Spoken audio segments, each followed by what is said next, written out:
Habau umat yang jing tenju, umat yang jing pensoi, uya kendo yang jing sengobha. Uba yang kadin pena, bat ukalalong yang jing ilbi yang jing pres hari Egypt. Kumno bau Daniel, habalapan bor yang kaban ngop, lakalong yang jing bam, jangan yang pertai, lakalong yang jing sobha, jangan yang pertai.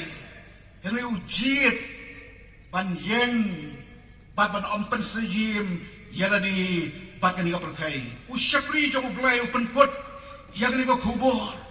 Uang wat ladang ikum kasinat ni semungu akan ika sini. Nama bau ublay ulai bet ban terku ini. Habau la ai, bau la penka, ha ke balang Presbyterian dari India, yang ke Synod ke Batamai. Henry ke bau grand batu banjur kalong. Ba kadawanangi, bagani ke sini kalong ke jing sedang, jong ke jing yai lenti ke bak kencaman sim. Balakani jing yai lenti ke bak kencaman sim wong, nidon ke dor ke barem, ya ke bangi nidai ban siu. Baru khot, ya kilang syarai ke Synod. Ukhot ya kilong kebe ya kilong pa, ukhot ya kilong samla. Bagani ke Synod ke bak kemai ke jeni, ke bak donkam kalong. Parangin nuot, ban long ke jing ilwi ke jong pres. Ya ke ban syakri, ban penkrau ya ke hima ke jong play. Hakan ke pertai, ya ke bangi ngiem. Bangin nuot, hap Pdeng ke jing pensitom. Hap Pdeng ke jing ke bami mang lagasi. Hap Pdeng ke jing ele, bangin ba ya ke ding kena ke jong pres. Usyakri jong play ukerku. Ya ke Synod ke jong ni. Ukerku ya upait lang jong play.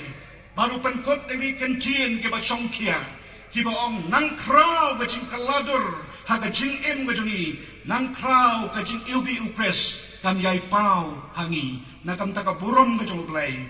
Amen.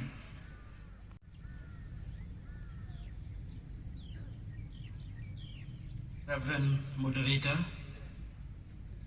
the dignitaries, and all God's children present this afternoon, I stand here on behalf of the Provisional Synod, expressing gratefulness to God and thankfulness to the PCI for doing the honors of inaugurating the Provisional Synod today, and thankfulness for the PCI, with also a special prayer and expectation that God would continue to bless and lead us.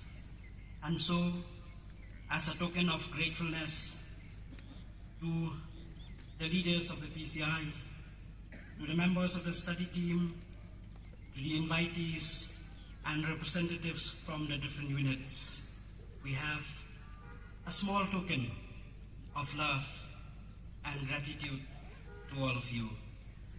So at this time, as I request the members of the Pohkseh Presbyterian Church to come up and do the honors, as I read out the names of all the officials, others, may I request all of you to kindly stand and also humbly please continue to stand as you receive the small token so that we may not miss out anyone.